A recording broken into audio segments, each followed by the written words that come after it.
Mrs. Barclay? Your tea?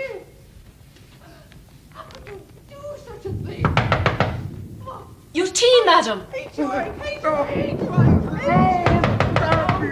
David! Your tea, madam. You betrayed him! Mrs. Fenning, not debate. What's happened? What is it, child? Madam and the Colonel. Something awful's going on. I can't open the door. Here, let me try. Stop here, both of you. Mrs. Barclay? Mrs. Barclay, open the door!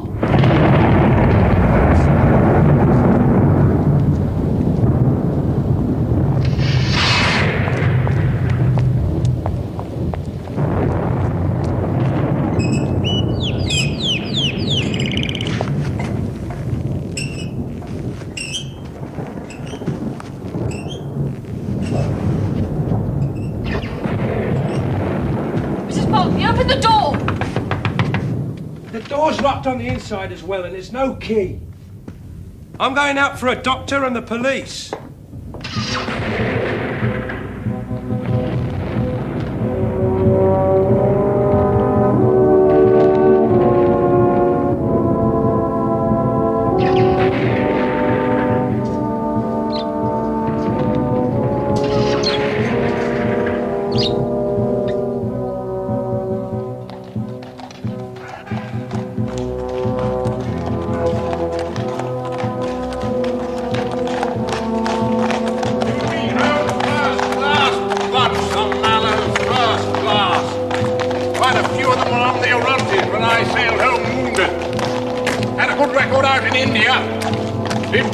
During the mutiny. Sure you won't regret taking the case. Up, sentry.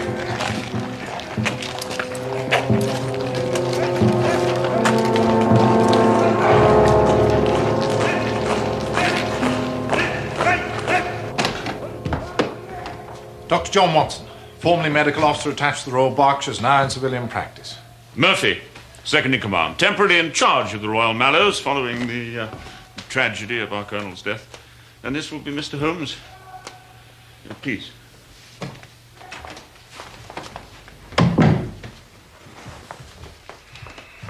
It's good of you to come so swiftly. Not at all.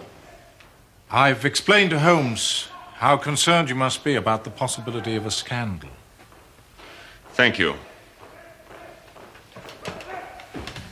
The honor of the regiment is in my care. And yet, the newspapers' reports suggest that a scandal is inevitable. Well, surely not. I've done my utmost to make sure that reporters were kept as far away as possible. Exactly, and that is what has made them suspicious. They scent a mystery. That much is clear from the little they have been able to say. Well, surely it would be wrong to repeat, to draw attention to... Quite. You see how much we need your help, Mr. Holmes.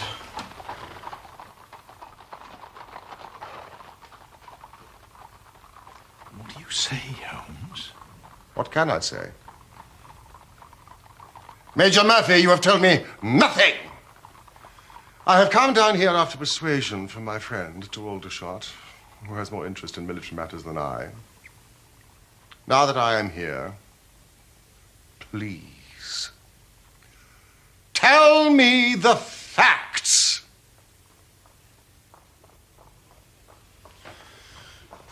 The commanding officer of this regiment, Colonel James Berkeley, was found dead in his villa at about 10 o'clock the night before last. The body was found by Private Bates, his batman, lying in the morning room. There was a ragged cut 2 inches long in the back of his head, which had evidently been caused by a violent blow from a blunt instrument. And upon the floor by the body was a singular hand-carved wooden club. Also, stretched out on the sofa, lying in a dead faint, was Mrs. Berkeley. Please continue, Major Murphy. The servants had been alerted to the tragedy by the sounds of a quarrel between the Colonel and Mrs. Barclay.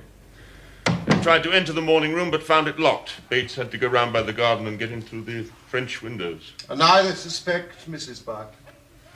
Yes, but she is quite incapable of such a dreadful act. I have been the late Colonel's second in command for a number of years. I've come to know Nancy Barclay well. Of course.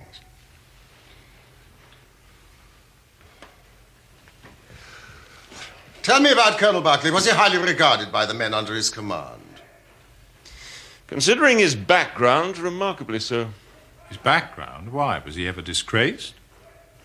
No. But it's not generally known outside that Jim Barclay began his career as a private soldier in the Mallows. Did he indeed? From private soldier to commanding officer in the same regiment? That's a rare achievement. It was his gallantry in the Indian Mutiny that got him his commission.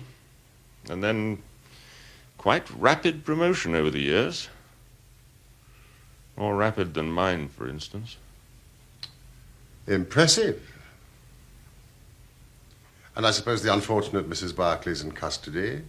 No. Not exactly, no. She's in hospital being looked after, with a police constable standing by. Nancy Barclay is a handsome woman now. But you should have seen her as a young girl in India 30 years ago. She was a daughter of the regiment. Her father was the regimental son major, RSM Devoy, and therefore quite a formidable father-in-law for any soldier. I remember that all the men in my company thought her quite the prettiest girl in the garrison. As a junior officer, I had little to do with her, but I was aware that she was a most charming, most vivacious and spirited girl.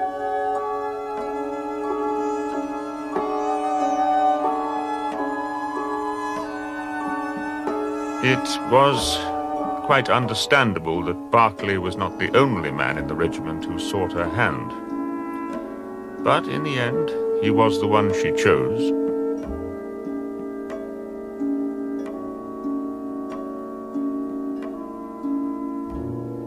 They were married at Bertie, not far from Cawnpore, a few months after the besieged garrison there was relieved by General Neil's column in the summer of 1858. Shortly after the marriage, Sergeant Barclay got his commission as expected. Must have been difficult for the Barclays at first. NCO promoted from the ranks, married to a regimental sergeant major's daughter. Yes, I believe there was some little social friction. But Nancy carried it off with dignity and charm, and they gained acceptance in no time. Barclay's career flourished, and the regiment returned from India some 5 years ago. Barclay was then appointed commanding officer. And the marriage continued to be a happy one?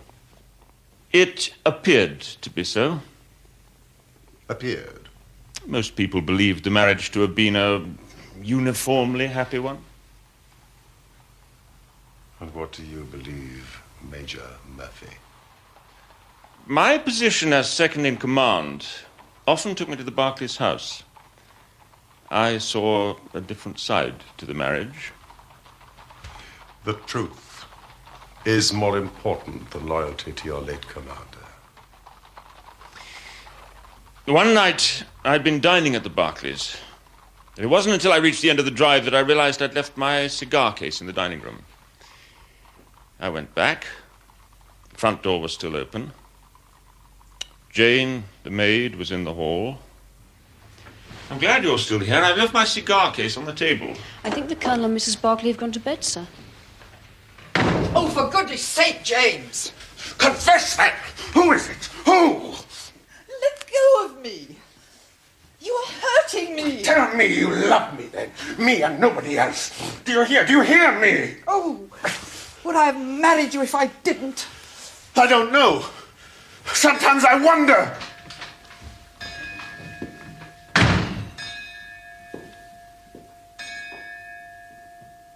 And this expression of jealousy occurred within seconds of you, Major Murphy, leaving the Barclays hut. Tell me about the Colonel. Was he a violent man in any way? On occasion. He could be most vindictive towards young subalterns. But he'd clawed his way to the top. You need to be ruthless to do that. Well, surely he didn't still feel out of place as an officer? No, I don't think so. But he was subject to a peculiar form of depression. The Queen. The Queen.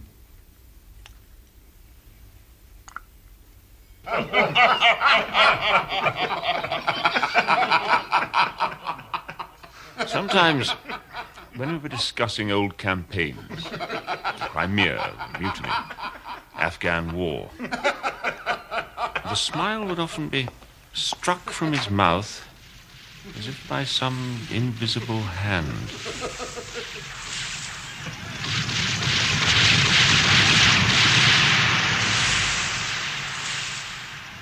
Yes, long service in India can have that effect. I saw that when I was in the Berkshires. You mentioned a carved wooden club found by the body. One of the Colonel's Indian souvenirs. I believe the servants deny ever having seen this club before.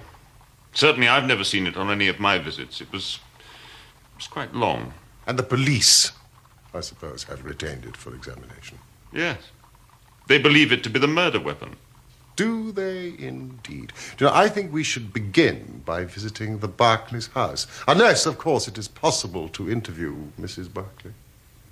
I'm afraid she's still unconscious. I thought as much.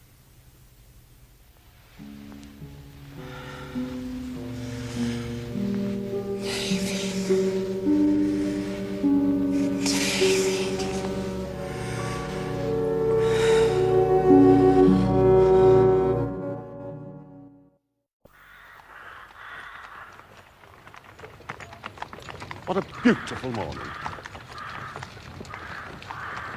Holmes, suppose Mrs. Barclay had a lover and the Colonel had found out. Major Murphy seems to have been rather close to her. You know, mild adultery has always been commonplace among officers and their wives serving in hot climates. Thank you, Watson, for educating me in military morality. If there had been anything between Major Murphy and Mrs. Barclay, would he have related the incident of his forgotten cigar case?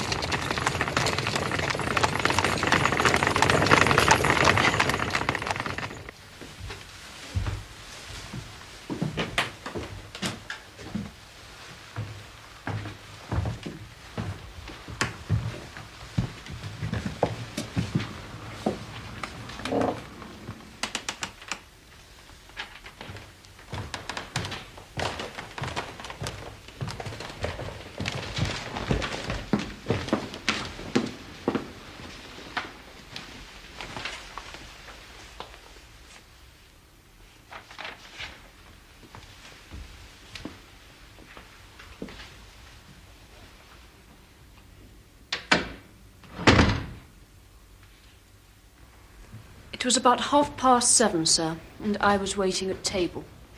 Once a month, Mrs. Barclay spent the evening doing charity work in Aldershot.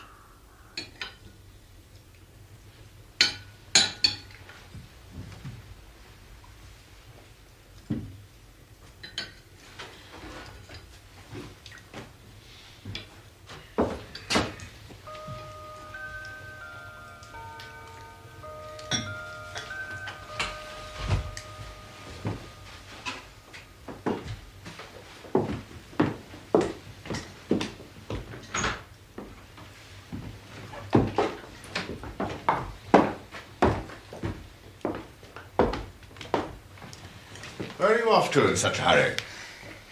Well, the distribution of old clothing starts at 8 o'clock. And I promised Anne Morrison I'll be at the Mission Hall on time. Well, if you want to catch some filthy disease from a lot of flea-ridden dino-nights, I suppose that's your affair.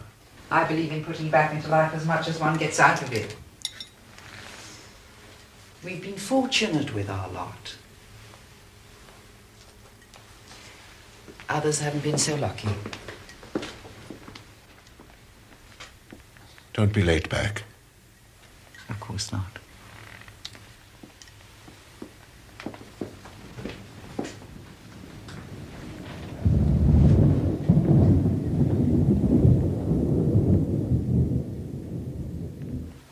Mrs. Barclay must have returned about 9:15, sir. I was in the kitchen helping the cook with the dishes. There was thunder in the distance, and I was just saying to Mrs. Fenning that there was a storm brewing when the morning room bell rang. I came up here to find that Mrs. Barclay had returned. She was walking up and down this room, sir, very pale, upset.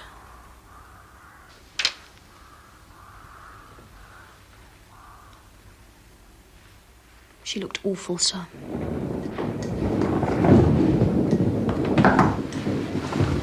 You rang, madam? Yes, Jane. Bring me some tea, will you? Of course, madam.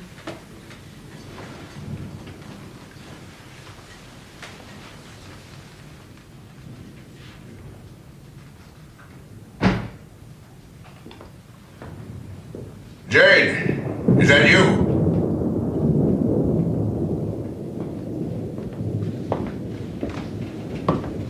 Yes, sir? Did I hear Mrs. Barclay come in? Yes, sir, she's in the morning room.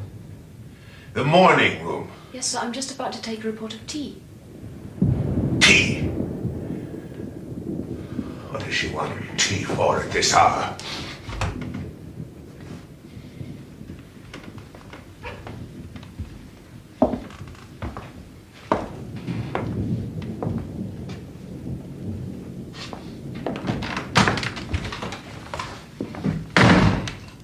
And that presumably was the last time that anyone saw Colonel Barclay alive.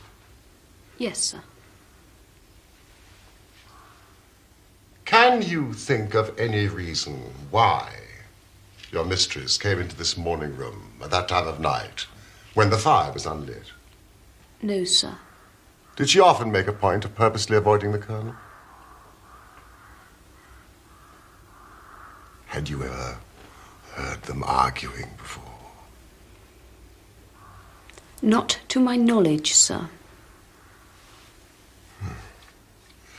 When you returned from the kitchen with Mrs. Barclay's tea, you found the door locked and you heard voices raised. Now, what exactly did you hear? They were arguing, sir. Mrs. Barclay called the Colonel a coward. She said, "You have ruined my life all these years." Mrs. Barclay shouted the name David. She said it twice. David? Could you swear to that? It was perfectly clear, sir. But the Colonel's name was James. Have you ever heard Mrs. Barclay refer to anyone called David? No, sir. I don't think she or the Colonel knew anyone by the name of David. And Major Murphy's Christian name is Patrick. Had they had any visitors recently by the name of David? I don't think so, sir. The club that was found by Colonel Barclay's body, had you seen it before? No, sir.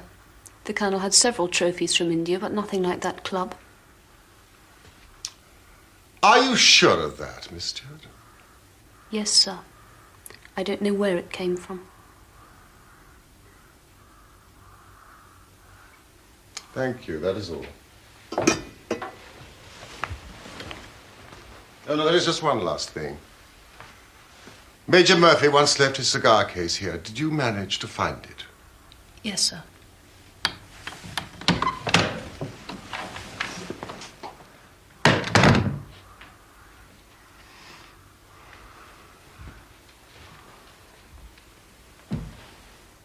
The Colonel was lying down here, sir. With his head by the fender? Yes, sir. You can see the mark of the blood still.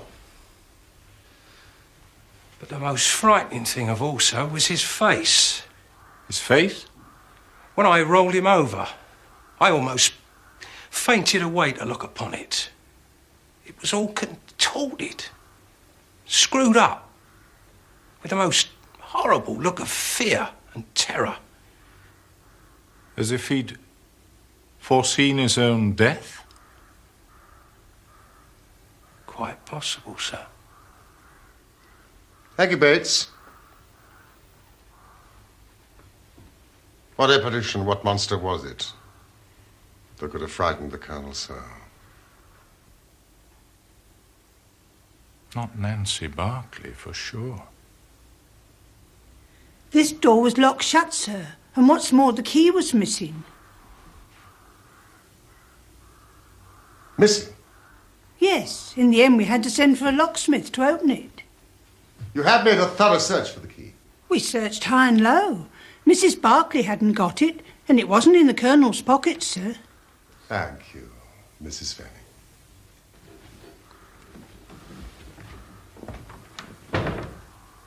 Watson, if the key was not in the door, and neither Mrs. Barclay nor the Colonel had it, then there must have been a third person. exactly, who either entered or left through those windows.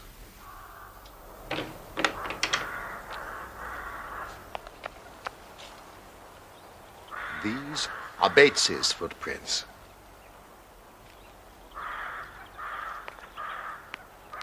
And these are the footprints of someone else. Someone has recently crossed this lawn. The marks are just visible.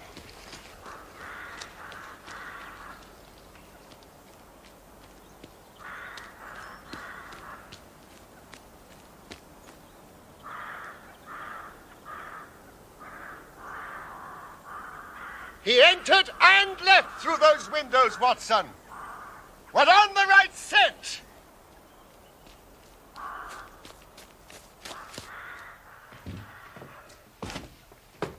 Watson, look at this. What is it? Our intruder had a somewhat unusual companion. It's a dog, isn't it? Somebody's dog. Who ever heard of a dog running up a curtain? What about a cat then? These paw marks are not those of a cat, not of a monkey, nor of any creature that we are familiar with. I would think from hind foot to forefoot, at least 15 inches. Add to that the length of neck and head. You have a creature of no less than 2 feet. More if there's a tail. And the length of its stride is odd. It indicates a creature with a long back and short legs. Something like a stoat or a weasel? We also know that it is carnivorous. How can you tell that? Well, you see, what made it run up the curtain? A canary. Exactly. Then what was this beast?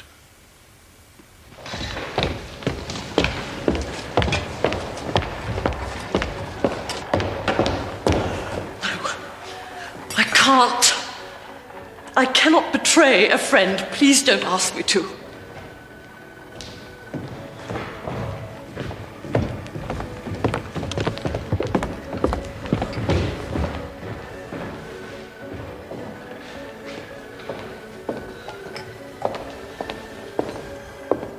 Miss Morrison. When Mrs. Barclay left her house to come here 2 nights ago, she was happy and contented. When she returned 2 hours later, she was a changed woman. Now the police suspect her of murder. You owe it to your friend to clear her name. You must tell me what happened last night that so changed her. Very well. I shall break my promise of silence if what I can say can really help her. So there was something. It was most bizarre. I should explain that we come across all sorts and conditions of men here. Yet the other night I saw the most extraordinary creature I have ever seen. Not only had he a crooked back, but he was lame and walked with his knees bent. His face was darkly tanned, crinkled and puckered like a withered apple. I thought to myself that truly there are some of us on this earth who are burdened with more than their fair share of misfortune. This vision was made more unusual by the oriental garb the man was wearing.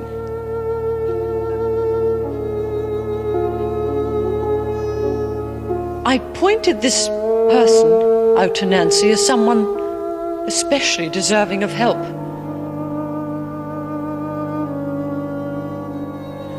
Nancy had indeed been in good spirits that evening, and I saw her go towards the man and ask him if he needed assistance. It was now that a change came over Nancy. She had begun a conversation with the man when suddenly all the colour drained from her face. She looked as though she had seen a ghost. The man, too, seemed to be strangely affected by the sight of her, and I saw him gesticulating wildly. Well, Nancy and the man went to a quiet corner of the hall, and they talked together for a few moments or so before I heard an angry shout from the man and saw him storm out, waving his fists in the air.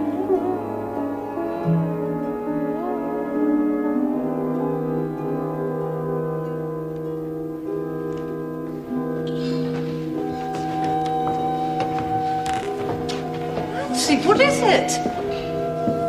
Are you all right? Who was that poor creature? Oh, it's an old acquaintance of mine, fallen on hard times. Promise me, Annie, you won't say anything about this to anyone. Promise me. Of course I promise. If you so wish.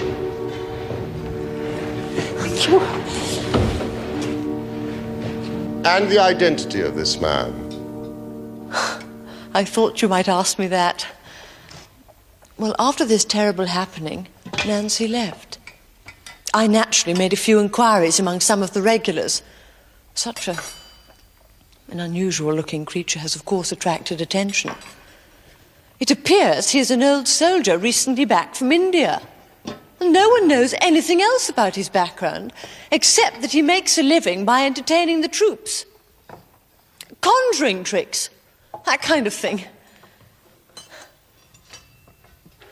And did you tell the police about him? Of course not. A promise is a promise. Yes, of course. Thank you, Miss Morrison.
That is our intruder's four-footed companion.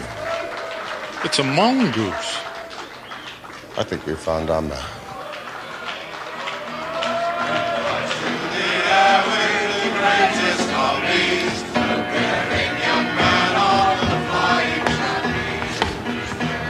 Mr. Henry Wood, I believe, native India. May I have a word? What about? The little matter of Colonel James Berkeley's death.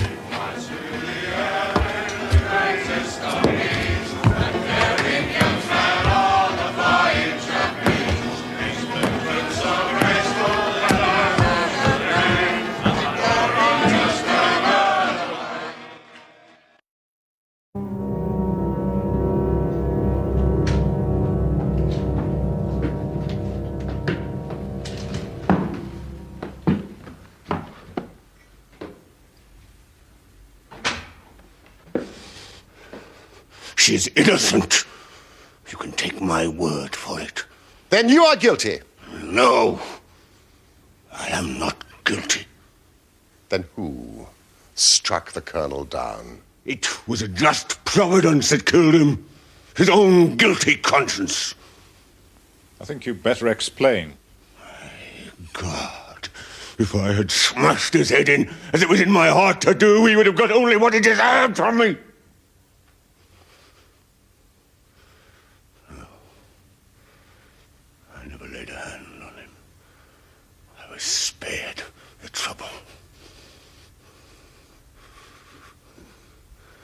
I'll tell you my story. There is no cause for me to be ashamed of it.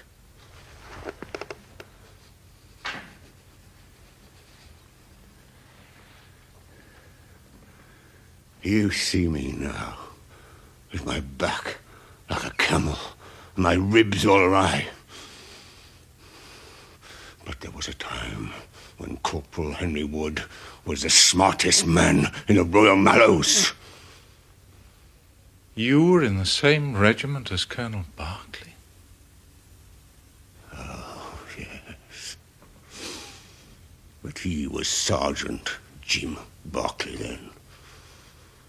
We were in the same company.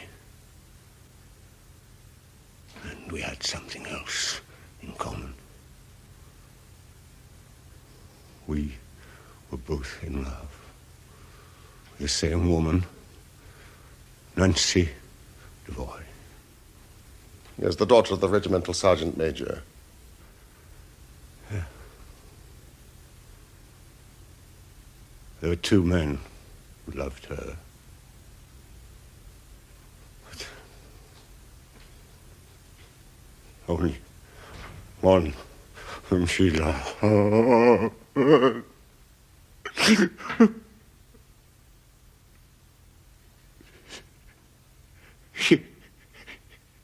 You'll laugh when you look at this poor thing huddled in front of the fire and hear me say that it was for my good looks that Nancy loved me.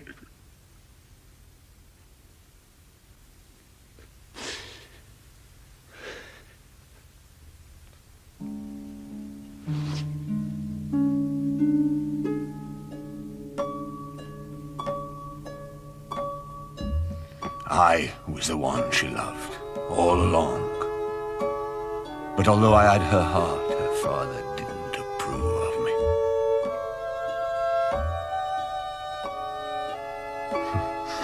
I was a harum-scarum, reckless sort of lad.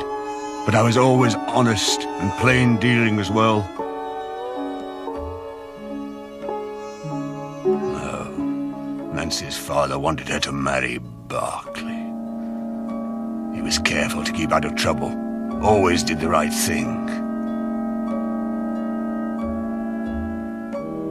Not like me, who took Nancy to places her father didn't like. Besides, Berkeley had had an education. He was already marked for the sword belt. RSM Devoy naturally thought Berkeley the better match for his daughter.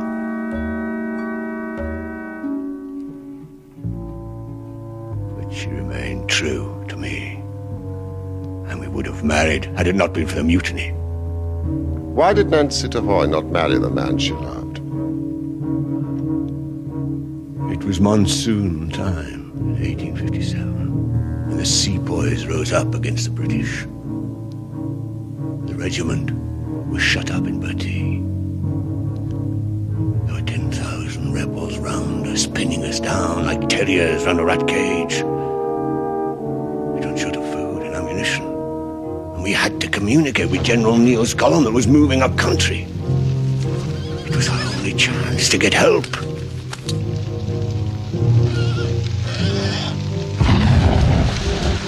Our company commander had asked for a volunteer, a fit, strong soldier to slip out of the garrison at dead of night and make contact with the relief column out on the plain beyond. Like a fool, I volunteered. It was a dangerous mission, all right. There were 1,000 lives in peril. But I was thinking of only one of them.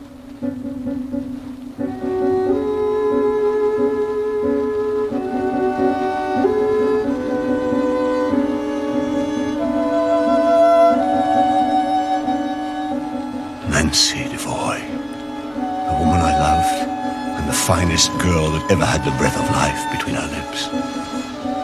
Saying goodbye to her was the hardest thing.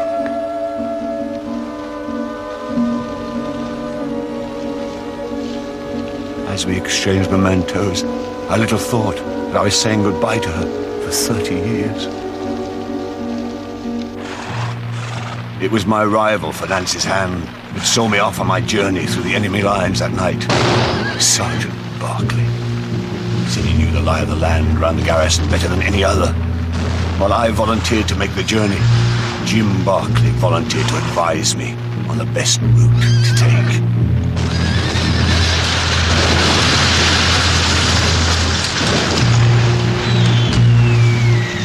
So, just after 10, while my comrades gave me covering fire, I set off.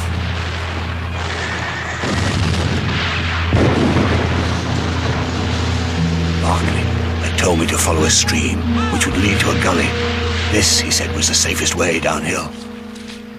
His directions were perfect, and soon I was wading through icy water that only the day before had been snow in the Himalayas.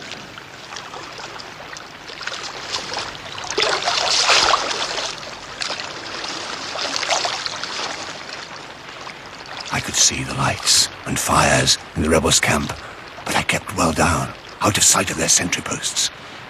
I came to the gully and thought I was safe.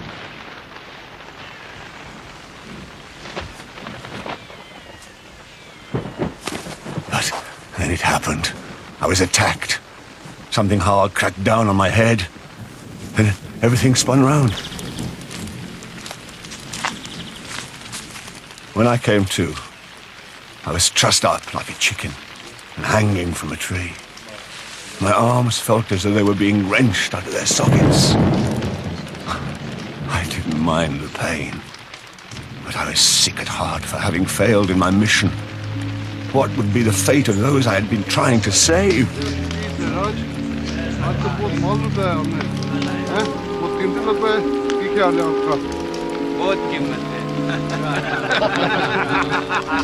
But the biggest blow came as I listened to what I could understand of the rebels' talk. I heard enough to realize that I had been betrayed. The very man who had shown me the way to take had betrayed me to the enemy. Barclay had got rid of me to make sure he could have my girl.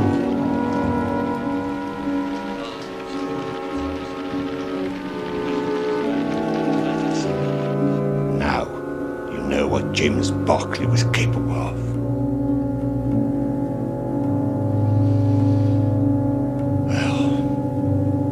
Turned out that General Neal's column was already on its way to relieve Bertie. The rebels were retreating. They dragged me away with them. I was tortured. Tried to escape. Was tortured again.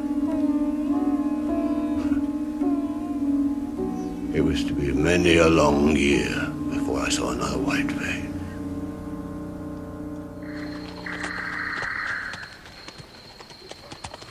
My captors fled north, further into the hills, and used me as a sort of slave. I was treated worse than a dog, and they damn near broke every bone in my body. Sometimes I'd wish they'd just killed me. But my thoughts of hatred and loathing for the man who destroyed my life kept me going. I dreamed of revenge on Berkeley.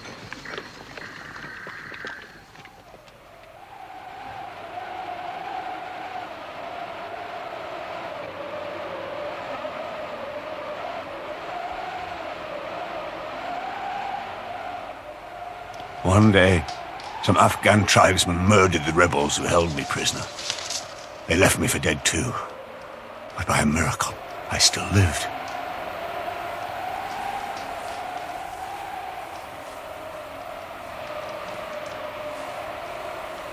So, I had my revenge on my torturers. But Berkeley was beyond my grasp. And what of Nancy? I had no means of knowing whether she was alive or dead.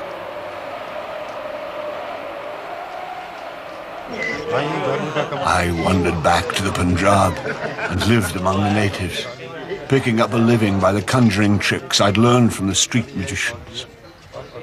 What use was it for me, a wretched cripple, to get passage back by ship to England and make myself known to my comrades in the regiment? Even the desire to have my revenge on Jim Berkeley didn't make me go. And why? I'll tell you straight. I preferred my Nancy and my old pals in the Royal Mallows to go on believing that Harry Wood died a hero's death, with a straight back, and see him crawling about the world, more like a chimpanzee than a human being. But you did return. And to Aldershot, where your old regiment was stationed. Why? I just wanted to see the old country once more before I died. I saved what I could. And eventually, I got a show.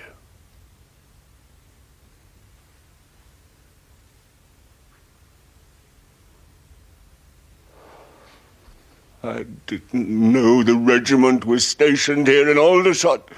I just wanted to be where there were soldiers. I could earn my keep, going round the canteens, doing my tricks to entertain them. And I no longer wanted to kill Berkeley. The fires of revenge had burnt low over the years.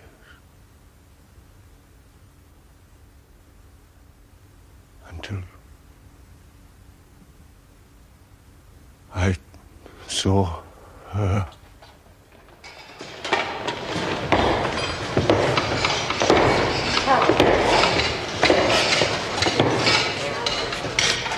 I thought I'd better get some English togs. I look comical enough without wearing these foreign clothes the whole time.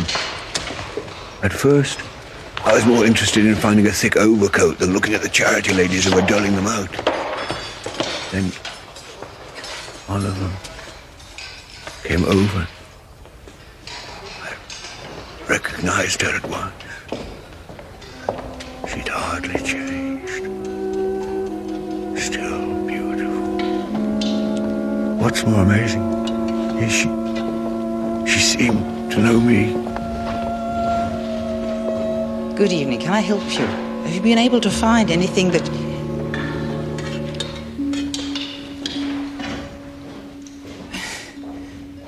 I'm sorry, I thought Nancy, it is me. Harry, don't be afraid. I thought you had been dead these 30 years.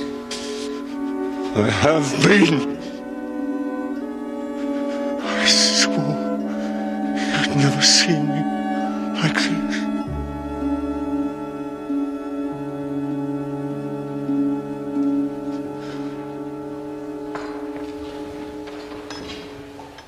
We spoke for a moment or two together. I told her some of my story. I should have spared telling her that her husband was a traitor, but it all came pouring out of me, 30 years of hate.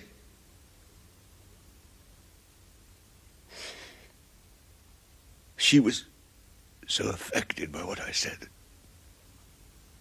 I couldn't stand it. I went outside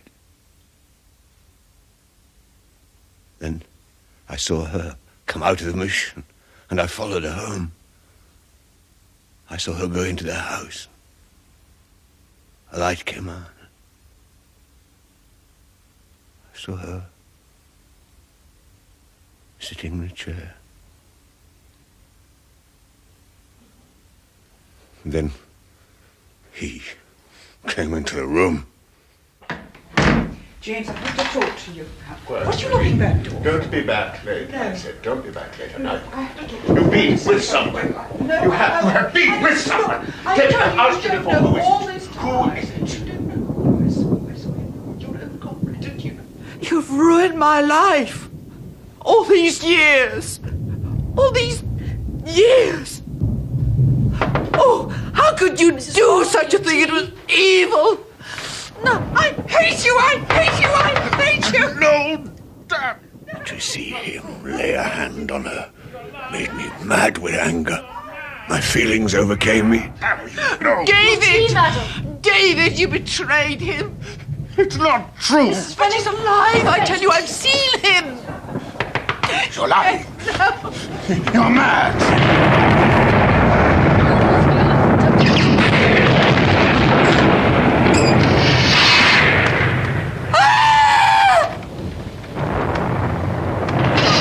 He looked as I have never seen a man look. I read death on his face as plain as anything. The bare sight of me was like a bullet through his guilty heart.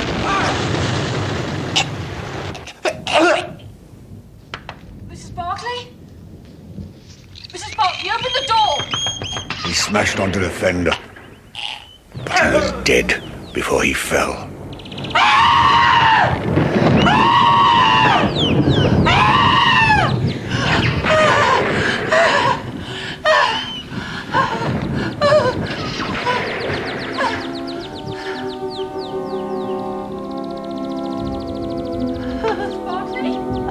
Mrs. Barclay, open the door!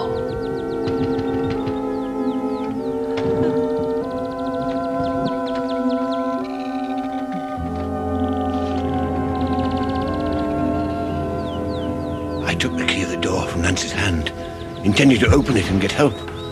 Then I thought it better to get away, for things might look black against me. In my haste, I thrust the key into my pocket, whilst I was chasing Teddy, who escaped from his box and run up the curtain. Teddy.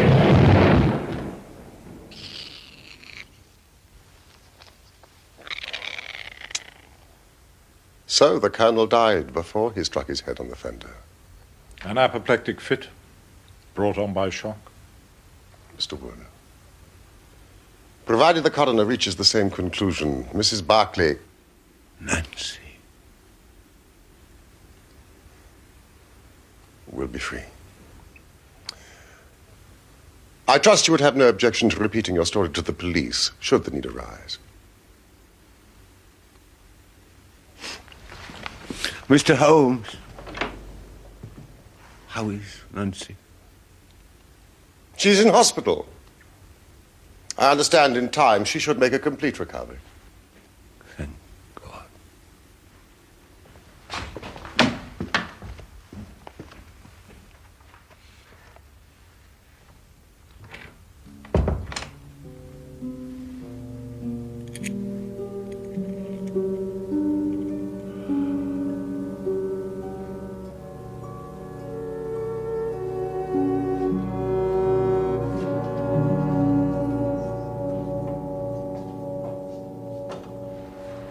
Oh, Annie, how lovely to see you. You're better. Yes, I'm much better.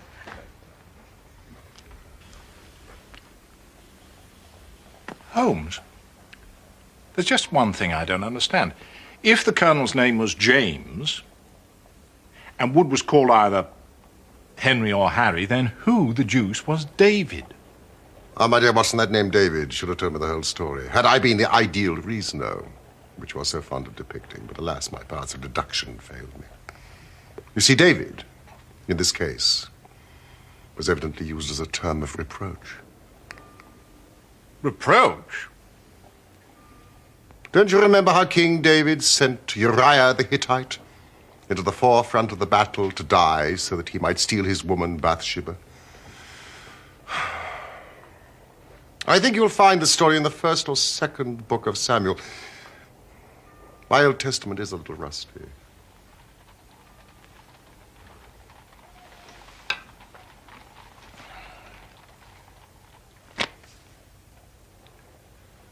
You're quite right, Holmes. Second book of Samuel. Chapter 11, verses 14 to 17. You appear to have looked it up yourself. Since we returned home from Aldershot. How did you know? You used this bill for our meal at Waterloo as a bookmarker, did you not? Excellent, Watson. Elementary, my dear Holmes.